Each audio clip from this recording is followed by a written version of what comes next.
Here we go. All right. Hi, Noah. Hi, Mom. Thanks for coming today. Yep. All right. Hi, everybody. I'm Millersville. You done? Yes. Good. All right. So I'm going to have you read a passage for me today. But before I have you read, I want to find out what you already know about some of the things that you'll be reading about. Okay. So I'm going to ask you a few questions. Oh, no. All right. Who was Margaret Mead? I have no idea. Well, that's all right. That just tells me if you already heard of this person or not. How might we learn about different people? By reading a book. All right, we could read a book. What does it mean when I say, what are primitive people? Primitive. I do not know what primitive means. Okay. What are some problems with learning a new language? You don't know if you pronounced it right. Okay. Like, in Chinese, fruit is shugo, but I could be saying that wrong. Okay, true. It's hard to know exactly. All right, great. So I'm going to have you read this passage to me about a person named Margaret Mead. And I'm going to have you read it out loud so I can hear the kinds of things that you do during reading. All right? And then when we're all finished, I'll ask you some questions about it. I am going to run the timer just so we know about approximately how long it took you. Okay? But it's not a time test. Oh, okay. All right? Like in math. Exactly. All right, so here we go. Oh, this doesn't look so hard. The passage is called Margaret Mead, and you can start whenever you're ready. Margaret Mead had always been interested in the ways of life of people from other lands. When Mead went to college, she took a class in what's that word? You want to try it? Anthropology. Anthropology. Cool, I got that right. This is the study of how different people live. Mead decided to make this her career. She wanted to study primitive people before modern ways of living destroyed their culture. Mead realized that living with a people is the only effective way to learn about them. She chose a village in Samoa to investigate. Several islands make up Samoa, which is in the Pacific Ocean. Mead worked hard to prepare for Samoa. She studied languages like the Samoan languages. She read everything she could about the Samoan people. She read about their food and how they built their homes. She read about ceremonies, their past history, and their taboos. She wanted to learn much more. Finally, Mead arrived in Samoa. At first, life was difficult for her. She was alone. She was not fluent in the Samoan language. She lived in a house with no walls and no electricity or gas. It had no running water and no bathroom. One day, she said to herself, "I can't go on in Samoa." Then she thought that maybe she could continue after all. Mead became fluent in the Samoan language, and people soon regarded her as one of the village. She listened to their talk, their jokes, and their gossip. They told her their problems.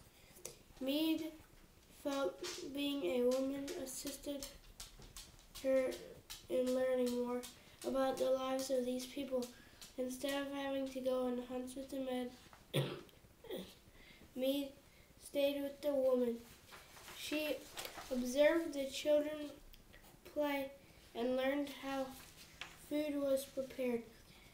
She made many efforts to get the older people to recount tales of the past.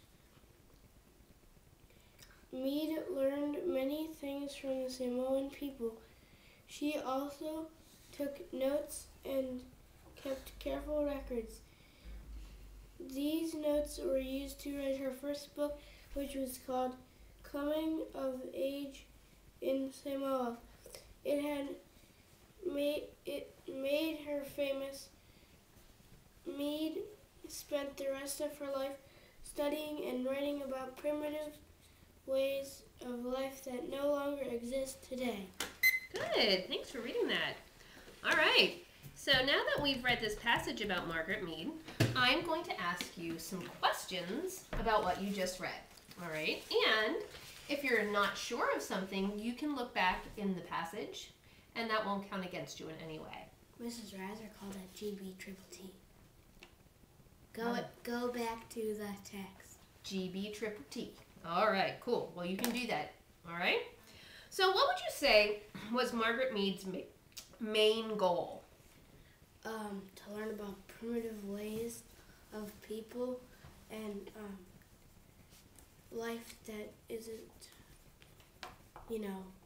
here today, and to study other cultures and that stuff like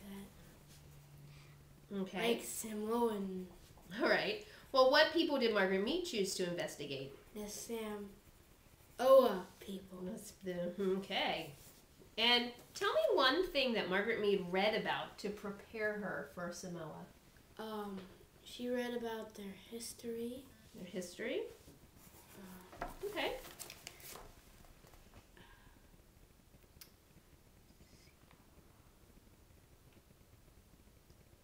Languages like the Samoan languages.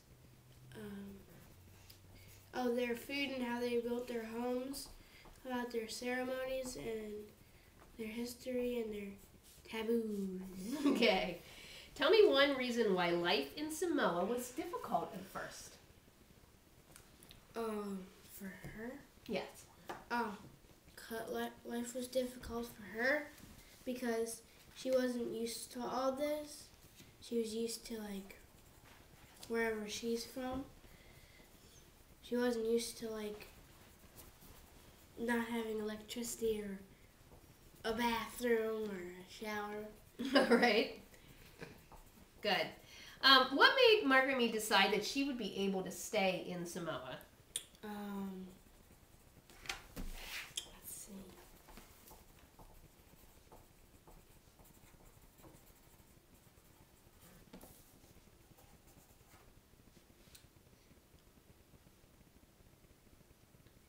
Well, people soon thought of her as a person from the village, and then they started talking with her and becoming friends with her. Okay. Why was she able to learn a lot about the family life of the Samoans? Because she talked to the women and she watched some of the children play. Okay. And why did she want to learn? Why did Margaret Mead want to hear the stories of the Samoans' past? I think she wanted to hear them. Well, I don't think it really says in here. Okay. But I think she wanted to hear them because,